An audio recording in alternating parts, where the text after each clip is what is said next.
Hello, my name is Sam, and welcome to BrainTech. In this video, I will show you how to add promotion on LinkedIn. To start, open your internet browser and head on over to linkedin.com. Make sure you're logged in as well. On LinkedIn, tap on your profile on the upper right and then click on the button that says View Profile.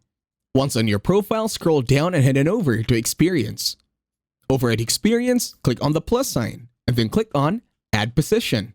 In here, you can input details about your experience at work, starting with title, depending on what you are.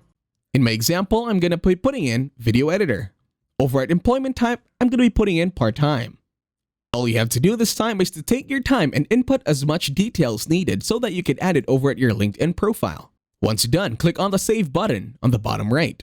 Now click on Next. Then in here, click on Post, so that it will be shared among your connections over at LinkedIn. And that's it. Thank you very much for watching. Please leave a like, share, and subscribe to the channel.